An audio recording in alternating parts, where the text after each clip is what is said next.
Welcome to the Theater of Others podcast. I'm Adam Marple. And I'm Dr. Budi Miller. And we're the co-artistic directors of the Theater of Others.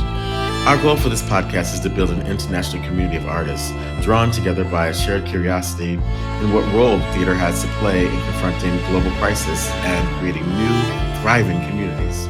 Each week, we'll peel back the curtain on our own views, debates, and speculations. We invite you to join us in these discussions, even criticize us if need be. Let's find the way forward together. Hi, Adam. Hi, Budi. How you going? I'm well. How are you? I'm still in my echo chamber. You need some rugs on the wall. You need some macrame. You need something to soak up that sound. Girl. Besides you and a dog. Are you sleeping on an air mattress? What's going on? No, I have a bed, and okay, I have nothing else. I have a sofa, and I have a television, and I have a dining room table and chairs. Okay, the important things. You're doing some kind of Swedish minimalism. And I have 2 walk-in closets. Yeah. Okay, great. I'm kind of like a penguin, all dressed up with no place to go. Yeah. Did I send you the beautiful Adam Marple? Yeah. Hello. Well, I'm going to do it offline, not here where it's not the actual day for the people listening. I'm just realizing. What day is today, Adam Marple? Today is Budi's birthday. My God, it's my birthday. You say it's my birthday. It's long after, when people are listening to this, it's long afterwards, but it's okay when we're recording. So everybody wish Budi a happy birthday. Thank you. This is what 52 look like. Mm-hmm. It looks good, right? We've had so many birthdays, just one right after the other. March into April. It's a busy time for the Theater of Others. I know. We've got you. We got Galtney. We got me. We got Julian Elijah Martinez. We got Dr. Elizabeth DeRosa. We've got who else? There's somebody else we're missing in there as well. Anyway, that's what I'm going to put into this month's newsletter because nobody sent me anything. So I'm just going to have happy birthdays for all people. Happy birthday to the queens and the kings. So what did you do on your birthday? What'd you? I'm still having it. Well, I had my shopping spree. Okay. Because that's what my husband. Ladies and gentlemen, non-binary conforming individuals, you'll know when you need to get married when your spouse gives you a shopping spree for your birthday every year. I'm not sure that's the prerequisite for when you should. That is the. I would take some love, some tenderness. I got love and tenderness. That comes with it too. That's always the first. Love it. That's the relationship. But the marriage is the shopping spree. Just keep him happy. Keep him happy. Keep him out of my hair. Mm-hmm. Happy wife, happy life. Mm-hmm. Yeah, exactly. Yeah, I went shopping. Oh my God, I didn't send you the photos. No, and I'm good. Thank you. I'm fine. Oh my God, right? No, I'm sending you the photos right now. You've got to see. You don't have just how beautiful I am. I trust the Adam Marple. You are going to see just how beautiful I am. Look at this. How beautiful you are. You don't have to do this. It's okay. Look at this. Look at this. Look at this. Just look at this. Look at it. Just look at it, Adam. Just look at it. Mm-hmm. Why are you quiet? I don't hear any noise coming out of you. What's that? What are those trash bags on the second photo? That's leather. You're going to destroy that leather walking around like that, dragging it on the ground. Adam. See, this is why I'm saying you don't need to send me. Those are Rick Owens. Those are Rick Owen boots. Well, okay. It's the leather fetish. I do like edition. That dress, that little skirt in the first picture, though. The first one, the blue one. Yeah, that's one of my that's part of the old collection. That's one of my G-Star dresses because I love my G-Star dresses. Y'all, if you're a boy, if you have a boy body and you like wearing dresses, I recommend G-Star. XL, double XL. They fit so beautifully. Isn't it beautiful? Nice. See that top there? Isn't that nice top? The top is what I got. Okay. The cap is a Rick Owens cap. And then the next one is all new. It's all me. It's all birthday suit. I left that store. It's my favorite. It's my favorite store in Singapore. Sex shop. Sex shop? Sex shop. SECT Okay. I shop. was going to say, it's like there's lots of sex shops in Singapore. Sex shop. Sex shop. Okay. Those girls over there. Depression is my favorite. Is my favorite Singaporean brand and designer. You've seen me. Have you seen me wear that my pinstripe long shirt, long shorts ensemble? If I say yes, can we move on from talking The about back your says ensemble? is real. The back says hope is real. I remember that intimately. Yeah, that's the Adam pinstripe with Marple, the. why are you torturing me on the day of my birth? I'm not torturing me. It seems like you're torturing me on the day of your birth. Wow. I don't even get a compliment I told on you the day of my birth. I told you that looked good. I like that. I That like the skirt's first one. old. That's not the new look at the second skirt. It's called vintage booty. Don't Look at the second age skirt. shame. Look at the Don't second age skirt. shame. Don't age Look shame. at the second shirt. Look at the second skirt. Yeah, I see it. It's That's Rick Owens. oh, Yeah. I'm so sorry. My bad. I What was I well thinking? now it's your good now because now you're in the know. Things that I don't care about in the world. Oh Chapter my God, 14. Adam, Adam. Yes. So look at you. Give me some chest hair. You've released an extra button today.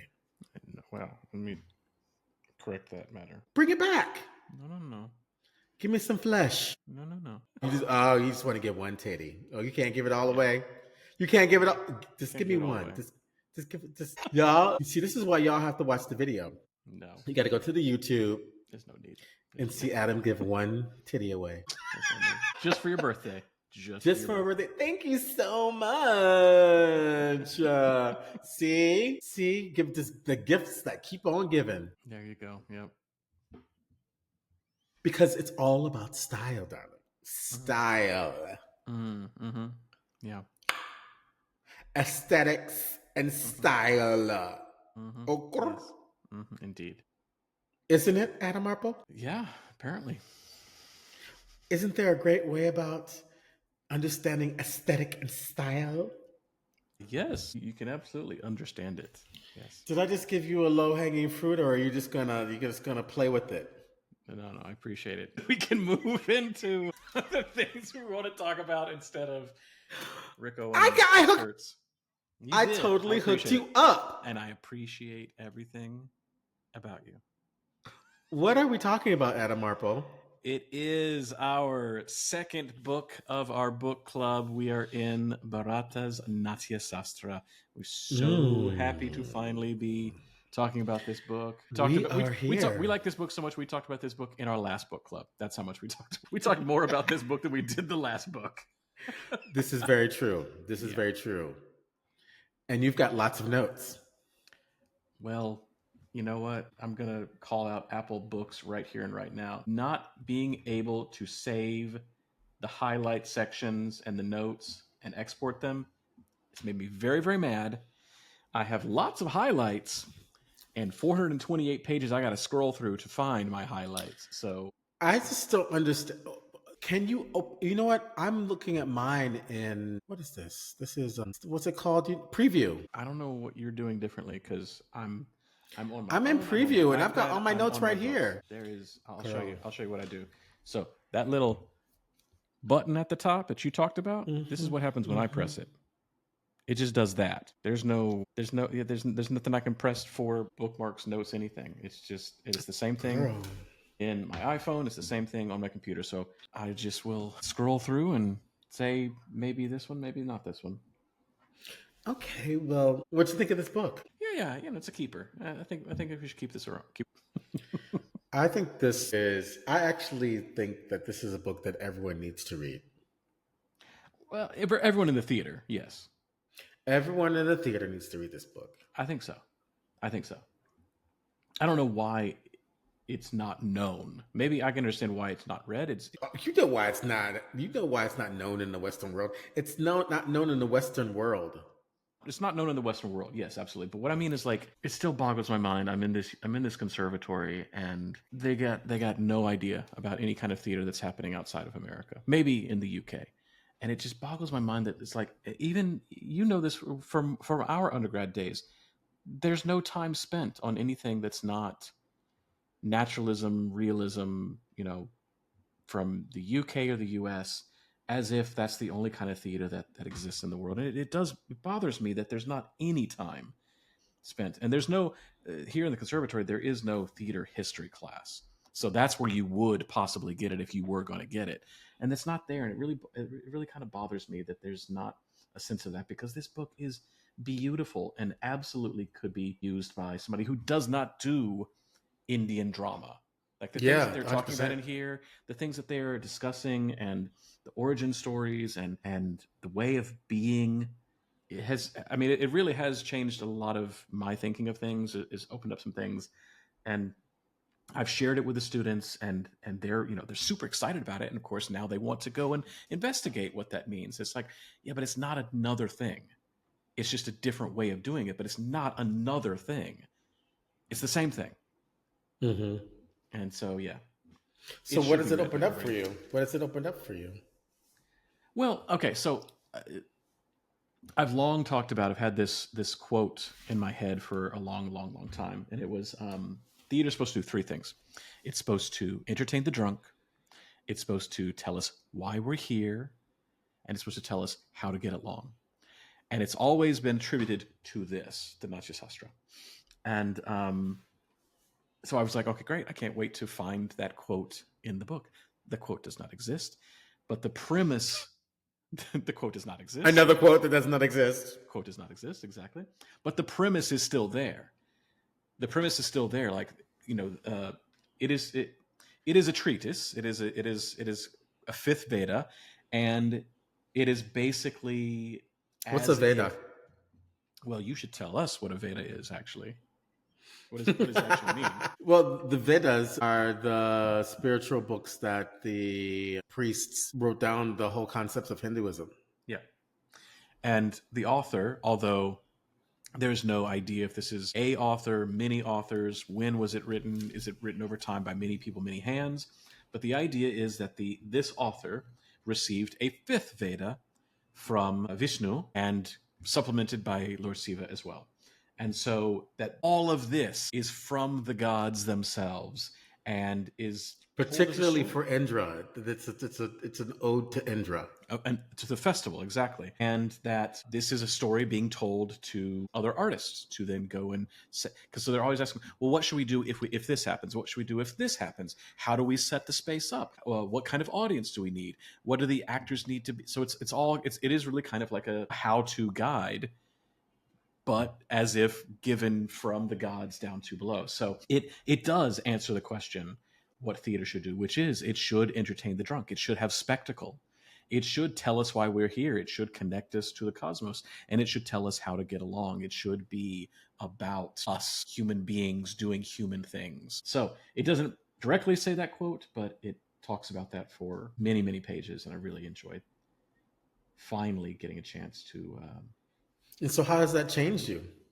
So how you said that it's made you rethink and change things. So what are the things that Well, you're it's the things that we've been interacting with your talking students about. about?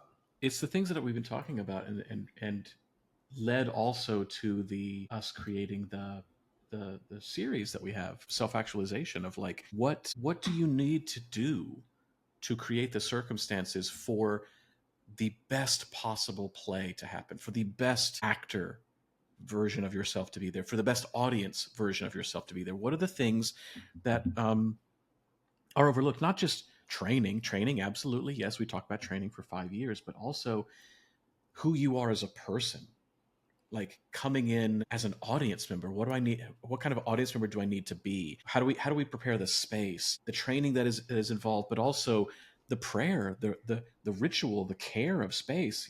Always bless the space before we do any of our performances. I've always just kind of been, stand back, let you do your thing. It's fine, whatever. Again, it's always been, I don't believe. You believe, I believe in your belief. And that's I don't believe. I know. I don't need to exactly. believe. I know. And I believe in your knowing. And that's been fine, and that's okay. But there's something about directing energy towards something in ritual, in tradition, in care that does charge a space. We know this. We know this. We know That's this. just how energy works. And a lot of other people know this as well. And so all of the first couple of chapters really is about like, here's how you would build a space. And then here's how you would bless that space. And here's what you would not do to make that space, to work in that space. If something happened in that space, you can't work in that space today. And it's like, I don't, maybe I don't necessarily believe that it is being, a God is coming in and doing all that, but I know that there is energy being directed toward care. It's the same kind of energy that I have when I sweep the floor of the space for my actors to go and work in. It's just care. It's energy that I'm putting into it.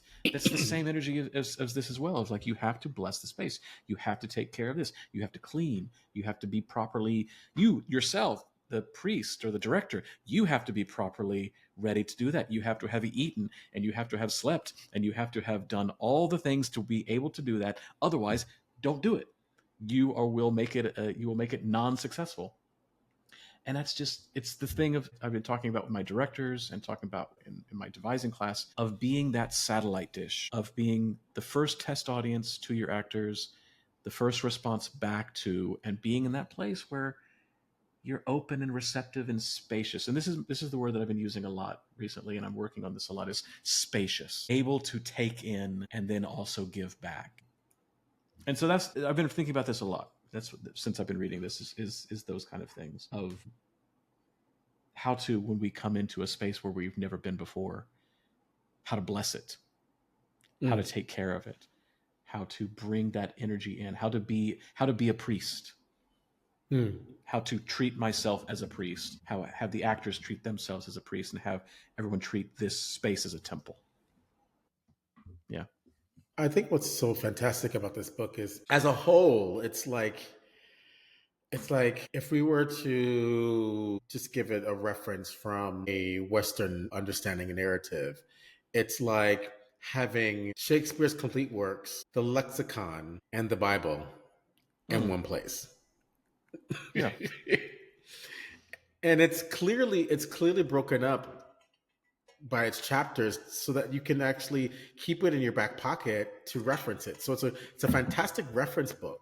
Yeah. And it's also a great kind of uh, check off list of Yeah. aesthetic values that you're looking to contain in a performance. Yeah. So if you are going along with the full aesthetic value of an Indian performance, you have this book right here to help keep you in check. And what I think is so brilliant is that there's so much that you actually have to learn. So to become virtuosic at this particular Yeah. form Yeah. is incredible. Yeah. And then to look at it from the sense of it's both internal and external, they talk about. Yeah. Yeah. It's Exactly. internal, it's external, it's for the gods, it's for the nature, it's for the community, and that it's not only supernatural, it's personal. So, and to be able to fully embody fully what these structural forms are asking of you as an artist is why we get the concepts of Ras from the north, or Rasa from the south, or Taksu in Bali, where the energy and the full flavor of the performance gets to be revealed. I love how, particularly this translator and editor, he's incredible because Yeah. the introduction and the appendix are their own books as Yeah. well. They really could be. And He also gets sassy sometimes, which I love, the sassiness of just like, that's always I'm trying to find one of his sassy comments. It's great. well, what makes me laugh is I Okay, so there's so if the way that it's broken up in sections. So you've got the space and the performance. Then you have the what is acting. Then you have characters. Then you have what is the acting inside the character. Then you have instruments. What are the instruments? What are the characters in the instruments? Then you have the music. What are the characters inside the music? Then you have aesthetic values of all those things. Hmm. Then before all of this, they talk about rasa, which is where the full aesthetic value is met and something divine is experienced, and they equate it to taste. The seasoning is just right, you know, and you know what and it's like for Southeast Asian cuisine, for example, a really good laksa, right? Yep. If it's just missing that one je ne sais pas, je ne sais quoi, je ne sais what, don't know, there's something missing. You go, it's just not. And then when It's not. Yeah. Yeah. it hits, and you're just like, oh my God, you have a full body emotional response. Yeah. It just needs that squeeze of lime, or it just needs a little bit more sugar. It just needs a. It. Yeah. Exactly. And then I love that they talk about the production, the success of the production. How is this production successful, right? And then they talk about the audience, and they talk about like what this work is, what audience is this work is for, this aesthetic value is for, what it's not for, and then with this particular rendition, the appendix goes back to having discussions around Rasa. because you can tell that this author that's editing and translating is particularly interested in that value of something greater than our egos coming through in a performance, and he really unpacks it. Yeah, so that's kind of an overall view of the book. So like let's give me some quotes, some stuff you like, Adam. I'm looking as you're sitting here going through this. Oh, man. Okay. Try and get this. I'm going to mess up this pronunciation. Abhinaya, which is the Mm-hmm. word for acting, which means to take or carry with the preposition abhi, meaning towards, because it Yes. carries ni, the performance, towards the audience. I Yeah. love that. That's just a Yeah, cool. that's I have that one too. I have Yeah. that one too. Yeah, I have that one too. I literally have to flip through every single page to find my highlights. I'm so mad. It also talks about that. I love it. Toward the end, it even says like a successful theater company has this person doing this person doing this. Like literally, like if we wanted to start a theater company, we would have a checkbox of like, well, you need this person to do this, you need this person to do that. And I have a question for you. Balinese, the old man, Siddhakaria. Hmm. What's the translation of Siddhakaria? The translation of Siddhakaria is successful ceremony or the one who gets the job done. And I love that the name for a director is Yeah, the one who gets it. So I like that idea of like, as soon as I saw that, I was like, hey, the one who gets it done. That's my job, right? That's what I'm supposed to be doing. I'm supposed to be getting it done. Okay, cool. you got to get the job done, baby. Yeah. Well, I You love share. Well, I the continue. different aesthetic values of the rasa values of the Mm, different states, because in the different states, like we've got love, we got laughter, we got grief, but it's not personal. It's not mm, about like it actually is a aesthetic value that one can recognize. The part that I loved about the appendix, when he starts talking about rasa again, he talks about how he says, when it is said that the origin of psychology can be traced to rasa theory, we need to hasten to conclude that our ancients were familiar with the systemic study of psychology, which is amazing yeah. because I'm always talking about how when you're training actors, it's not the psychology we're interested in. We're Yeah. interested in the physical world. The reflection of what's happening in the physical world is where the psychological is realized. But focusing on the psychological, it's going to miss the actual form of what the creation of that psychological behavior and response is within Yeah. the physical expression. Yeah. Absolutely. Yes. I talked about this before. I was saying that when I shared this with my students, they were immediately kind of enamored with the mudras because it is, without any kind of context, it's interesting to watch. It's fun to watch. Mm-hmm. It's fun to kind of look at. And they talk about this in the book of saying like the audience knows and understands the mudras. They understand the signals. They understand the gestures and those kind of things. To an untrained eye, it's just, I don't want to say it's exotic, but there's an exotification that can happen with it where it's just like, ooh, cool, versus understanding that there is semiotics happening with those Mm-hmm. things that an audience, even a modern day audience, probably won't even understand. It has now become something else on its own. The same thing with the costumes, the same thing with the makeup. Everything is thought through, everything is put there on purpose. And yes, in a regular theater play, everybody is choosing to do things, but I see plays where there's not as much care and thought presented into it because it's a one-off thing. I'm going to do it this one time. There's no tradition behind it. I didn't have to bless this costume. There's not one person who's in charge of that thing. And so it's just really interesting to kind of have that reminder of this all has meaning behind it. And you too can put meaning behind everything that you do as well. You too can have that same level of care and that same level of energy shine off of you in your performance with whatever costume you're wearing or choosing or picking.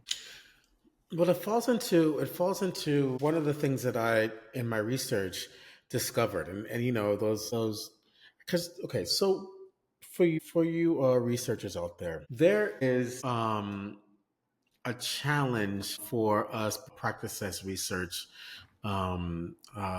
practitioners because things happen organically when we make stuff.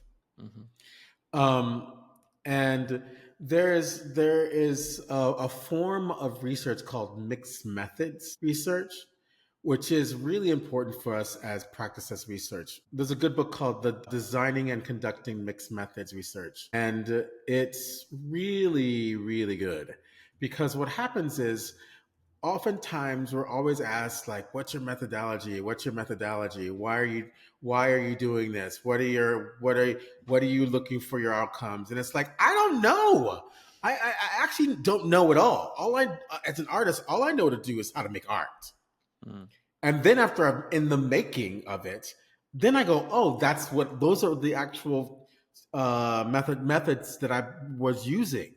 And it falls within this certain methodology. But what happens is in these academic settings, they want you to have read all these books on methodology and ways to create work and make a decision at the top when you're trying to use self as vehicle. So mixed methods is a really great way to counter that as your methodology, to leave the space open for you to do your work. So with that being said, I had this beautiful moment in archiving and gathering data for my first group in that I was working with in Bali, and looking at the ways in which taksu can be activated in non-Balinese performers. I'll never forget this moment because that was the opening of my research, because it has to do with aesthetic value and it has to do with the cultural semiotics that you're talking about. So I had this recording of a barong dance had that was just like it was all taksu. Mm-hmm. I showed it to my editor, who Scandinavian student at LaSalle, Mirko, our beautiful Mirko, Mm-hmm. Mirko Jack, member of the company. So when Mirko, when I were we were working on the footage and trying to put together the footage, and I said, "See, can you see the taksu?" And Mirko was like, "I see interesting movement. I see really interesting costumes and really cool looking masks, but I don't understand what you're talking about. Taksu, huh?" And then when he saw Karina and Wiley Mm-hmm. do the scene from the cherry orchard Mm-hmm. that had taksu, he goes, "Now I can see that," because he knew the rules. Yeah. He knew the rules of play. Yeah. And that is where we can recognize it as an audience member, but does not mean that it's not there. That's the other thing that where when I had to teach you how to watch the gambu, Mm-hmm. because you were clinging on to an aesthetic research as opposed to letting your body do exactly what it wanted to do, which was drift into hypnagogic dream state. You were forcing yourself to stay awake and watch everything and see everything, and you were fighting it. But then Mm-hmm. when I said, just let yourself, if you fall into a dream state, let it happen, and then you started to see them dancing in your dreams, Mm-hmm. and it was flipping the consciousness. So they were taking you and actually taking the Balinese performers were actually taking you into the current of cosmic experience in art. So then when we look at the Natyasastra, when we go into the appendix, I'm really hot on the appendix because I'm hot on the appendix because he's speaking to my research. Mm. Right?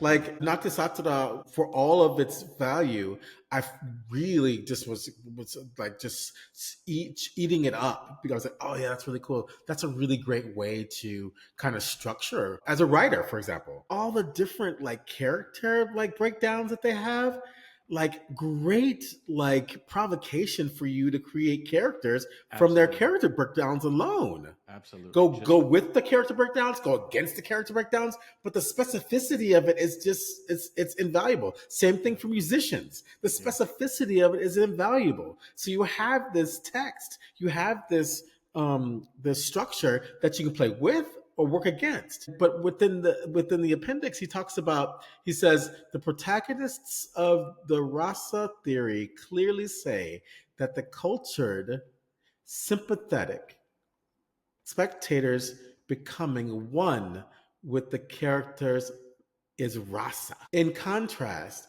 the actor does not become one with the role. He acts deliberately to evoke Rasa. So that extra, it's like you're working with. So, okay, I'm going to break it down even more. I'm going to break it down even more. I'm going to break it down even more because this is really important.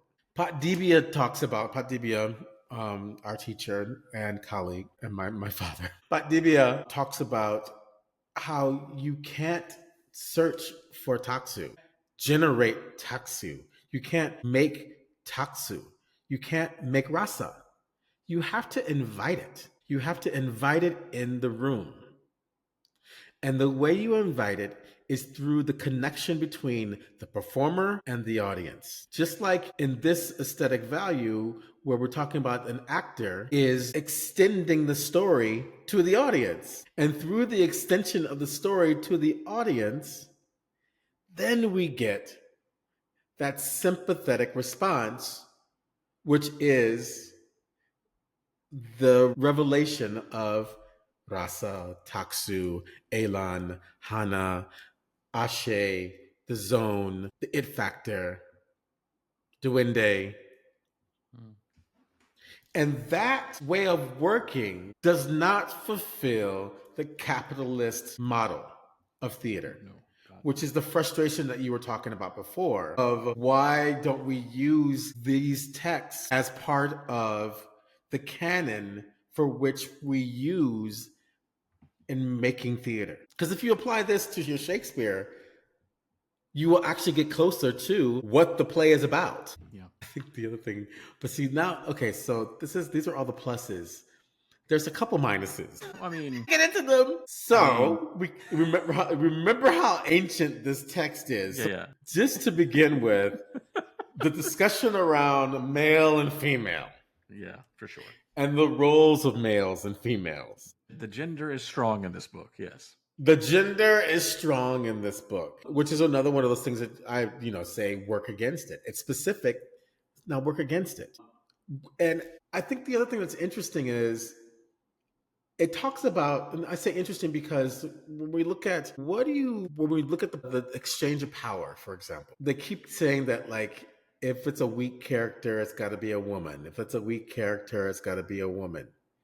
But then there's the flip where if it's a royal character or a god, it has to be a woman. So then that falls into a aesthetic and cultural narrative that doesn't exist in imperialist, white supremacist, capitalist patriarchy because those power values don't compute. So grace and gentleness is something that a ruler and a god has, as opposed to what an imperialist, white supremacist, capitalist patriarchy would say it has to be a benevolent, male, strong, dominant, thunderbolt wielding, male identified body. So the sense of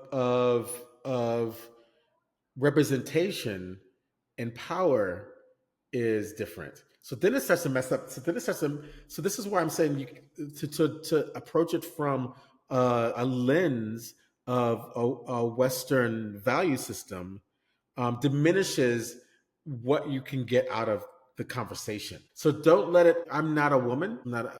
Even though I look like one every now and then. I told you about what Kismet said, didn't I? When we were in Bali, No. and I was at the door, Gail, getting ready to go in, and Kismet was walking behind me, and she was like, "Who's that black woman?"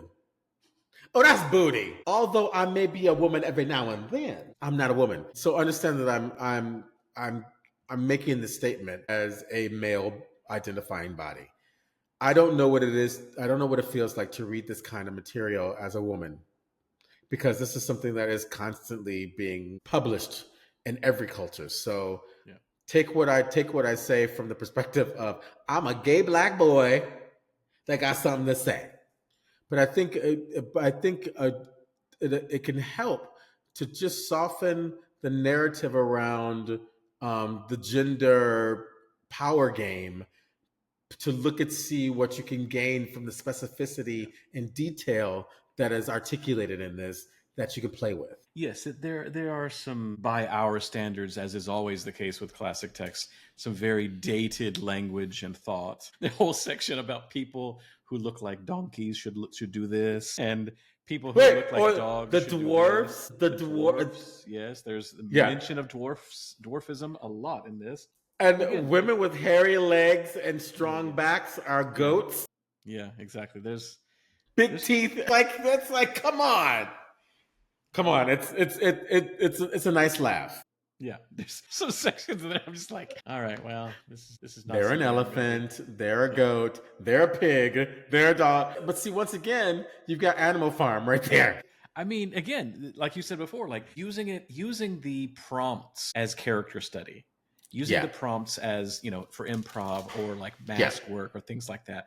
That's where it's really kind of fun. But like when you say, when you've got a high forehead, low cheekbones, twisted nose, and eyes that look in two different directions, you are one. It's just,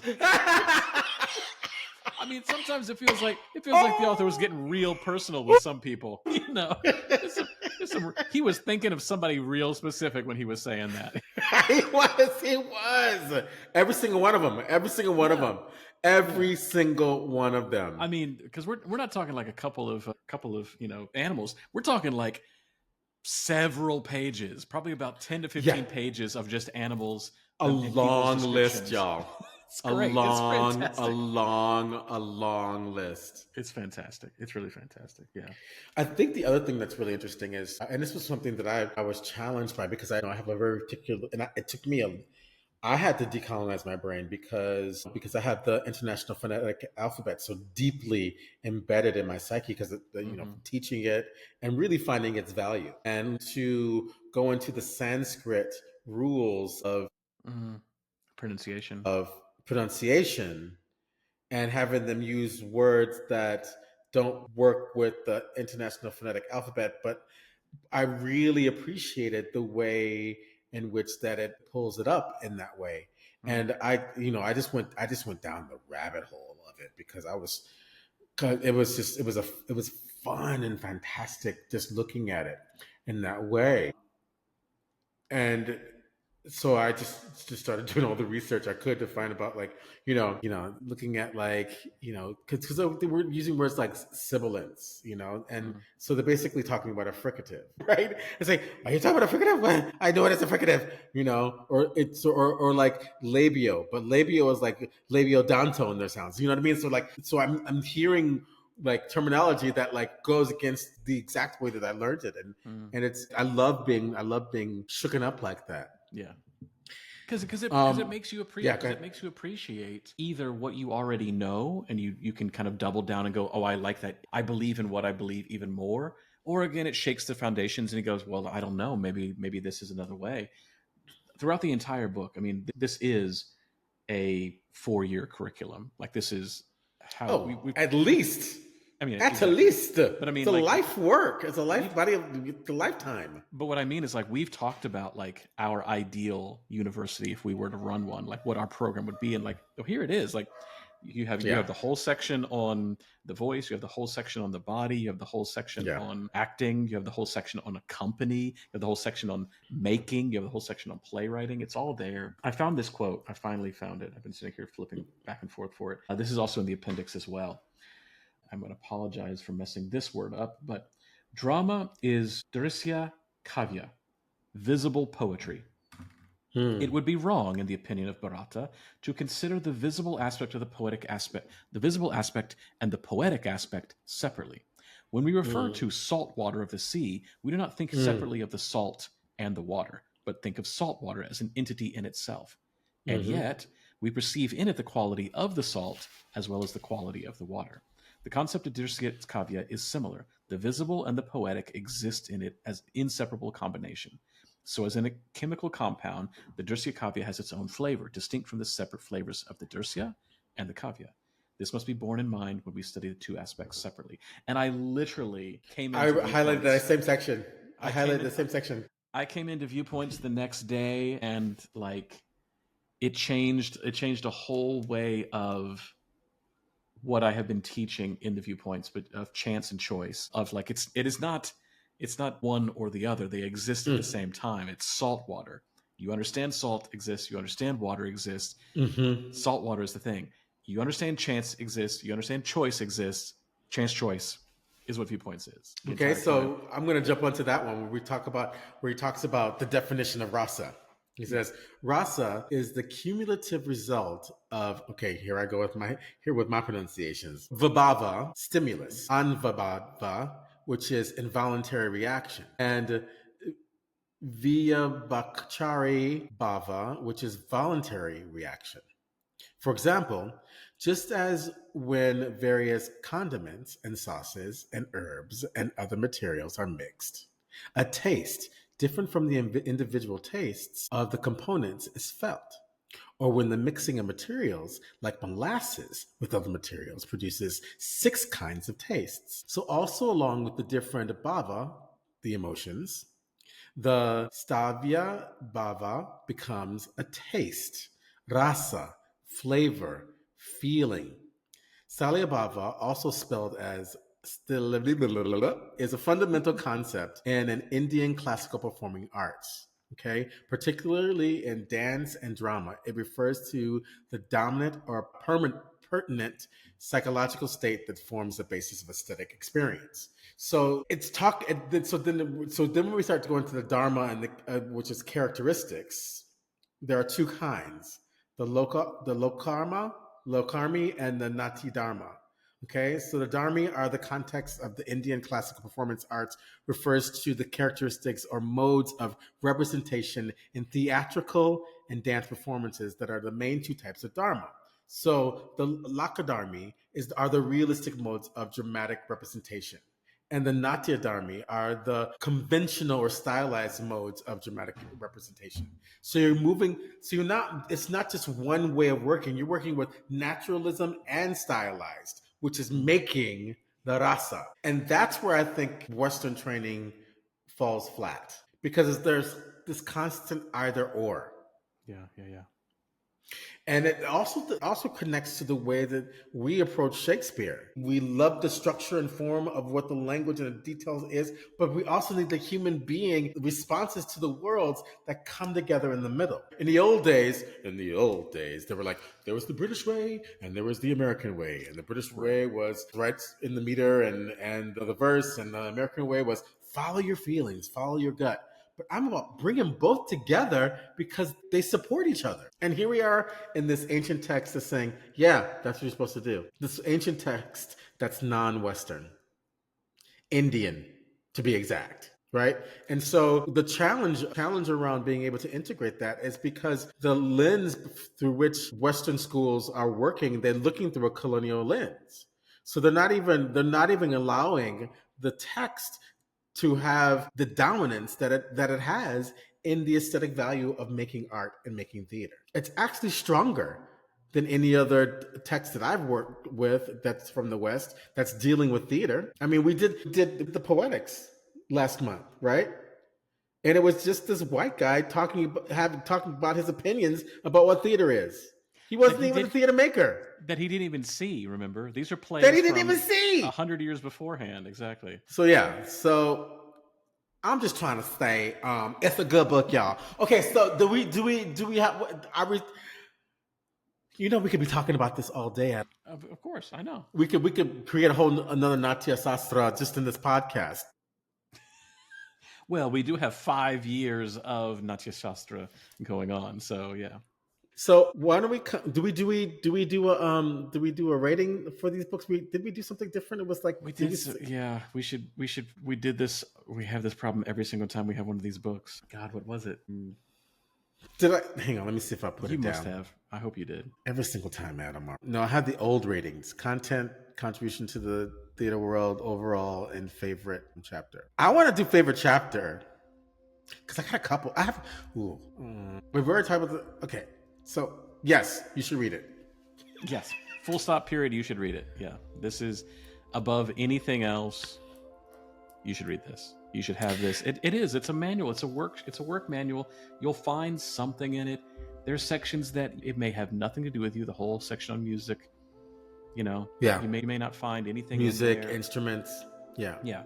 You may want to skip past all the sections about the animals, or I love that section though. That you may section's want to like use it. You I can dip in. recommend it. There's so much there. Yeah. All the acting advice. There's just like so much there. Okay, so let's take a break then. Let's take a break Okay. and then come back with provocations. How's that sound? Ladies and gentlemen, non-binary conforming individuals, you are listening to the stereo sounds of My Child, JDB.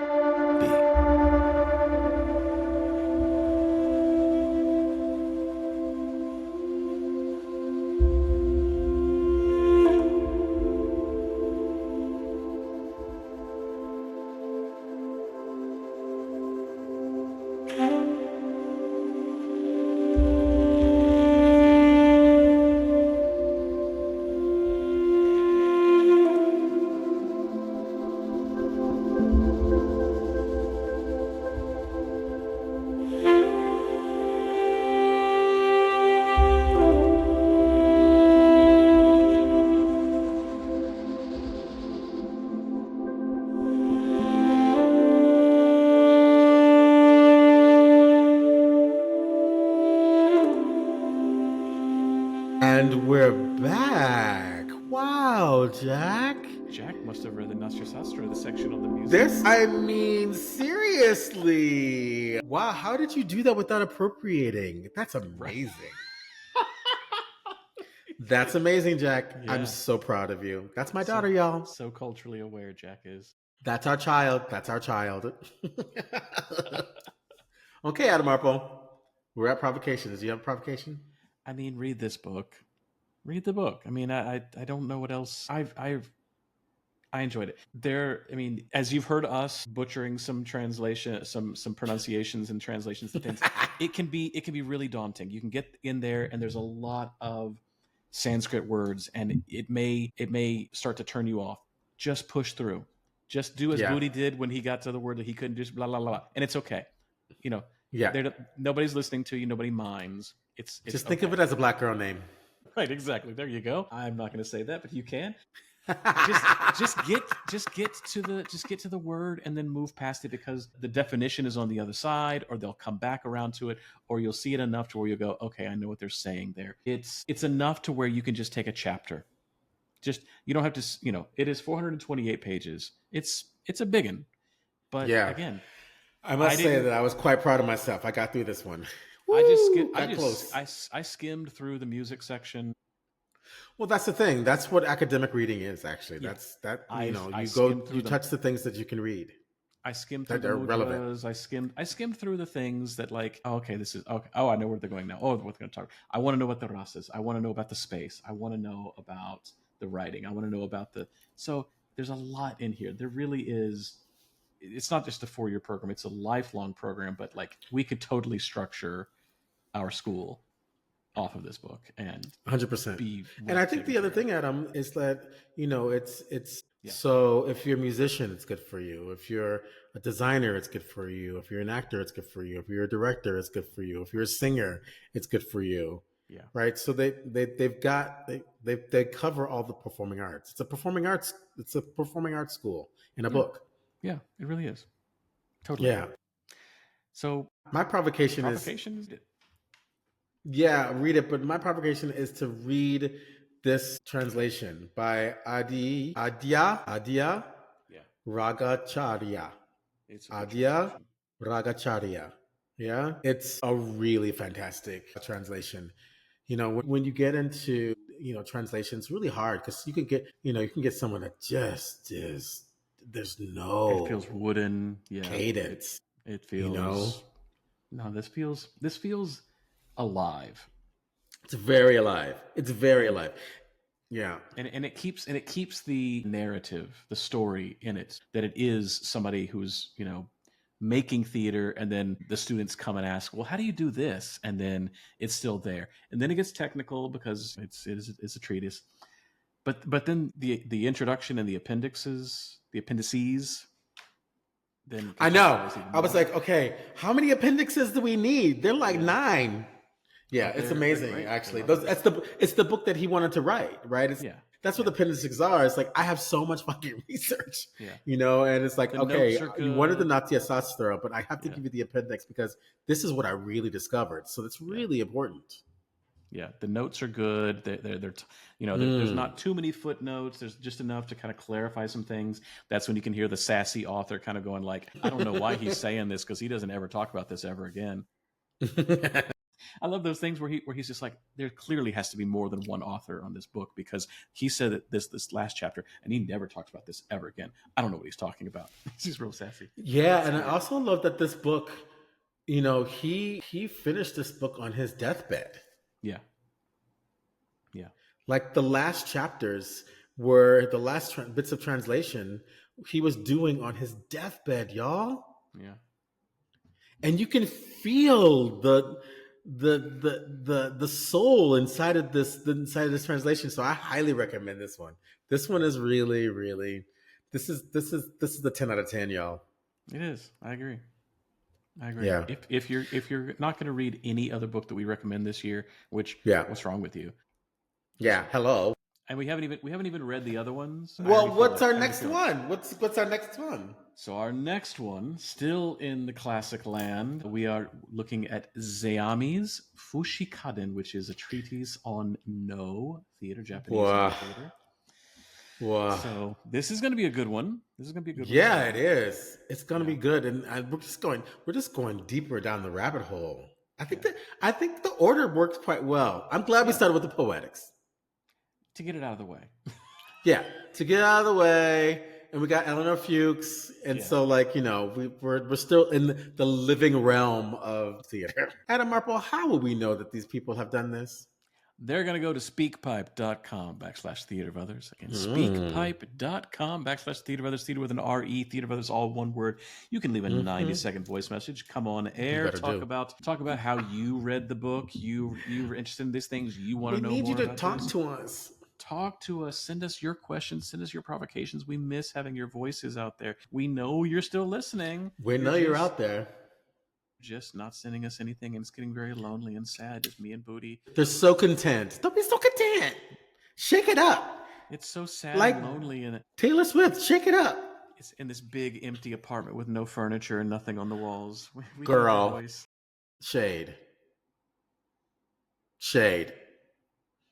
But Well, at least we get to see your titties. the only way we're gonna know that you did this is if you do what, Booty? What do they need to do? Then you could be like my Uber driver and you can give us 5 stars. You give me 5 stars, I give you 5 stars. Oh, wait, no, my Grab driver. Then you could be like my Grab driver. You give me 5 stars.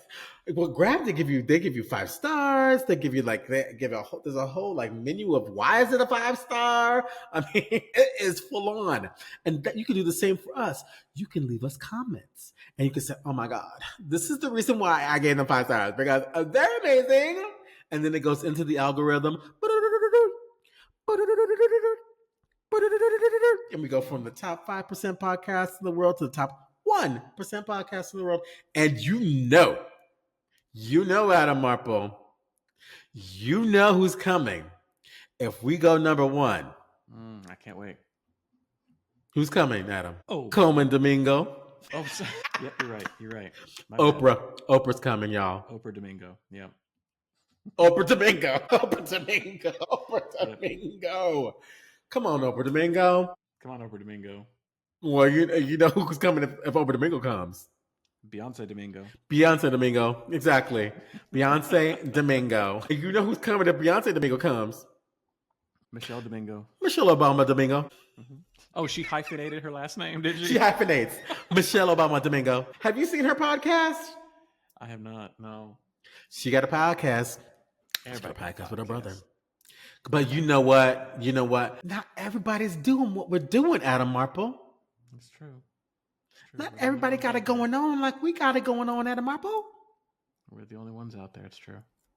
Because if Michelle Obama Domingo comes, who's coming? Mama La Domingo. Mama La Domingo, yep. Coleman's going to be like, these kids, these children. Yeah. Come on, Coleman, you got to come on. But, Coleman will only come on if someone asks me to ask him. So you got to write in. I've been asking. I guess I'm nobody. No, you don't count, Adam Marple. You don't count. I don't. Our listeners. Clearly. Our listeners count, Adam Marple. Our listeners. Clearly. So listeners, if you want Coleman Domingo to come on, you have to ask me. And then I will ask him. And you want Coleman Domingo to come on? Oh my God, it's my birthday, Adam. It's my birthday. I know. What are you going to go do?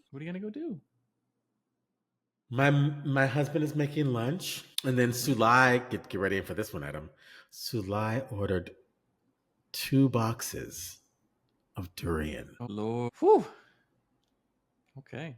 And we have outside dining at this house. I was going to say, you're going to stink up that new place. Because Akshay would not be having it if we didn't have outside dining. He was like, why are you getting 2? Just get 1. I was like, it's my birthday. Mm-hmm. You take care of... And Sulai was like, Budi will have 2. I can handle it. I can take it. I'll send you photos. I miss the durian, yeah. Yeah, I'll send you photos. I'll make Tawan get us some durian when we're in Bali. Some mountain cat. As long as it's in season. I don't want to be eating that, You don't want no bitter durian, no. You want sweet. I don't want no bitter durian. I want that sweet. King of fruits. Sweet. King of fruits. Yeah. Jessica Chastain loves durian. Good for her. I like Jessica Chastain now. Yeah. She's an upstanding human and a durian fan. Maybe we should get her on the podcast and have durian with us. There we go. That's what we're missing. Jessica, come on to the podcast. We'll have you on. That's all we've been waiting on is just knowing if you like durian or not. That's perfect. Yeah. So I love you, Adam. I'll see you next week. I love you too. Have a fantastic birthday. Give my love to Sweet Lion Akshay. I will. And for you listeners, we'll be in your inbox next week. Bye!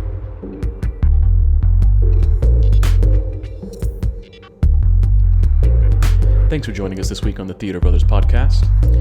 Make sure to visit our website, theaterbrothers.org, where you can subscribe to the show in iTunes, Stitcher, or via RSS, so you'll never miss a show. While you're at it, if you found value in this show, we'd appreciate a rating on iTunes. Or if you'd simply tell a friend about the show, that would help us out too. A special thank you to Purple Planet for the music you've heard.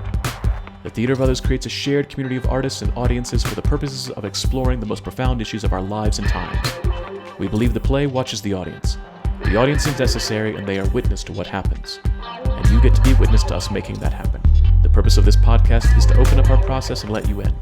We're peeling back the curtain, so to speak, and encouraging you to follow along, to ponder, prod, and question, to join us and criticize us if need be. Being a witness is no passive task and requires much from you. Are you up for the journey? Be sure to tune in next week for our next journey.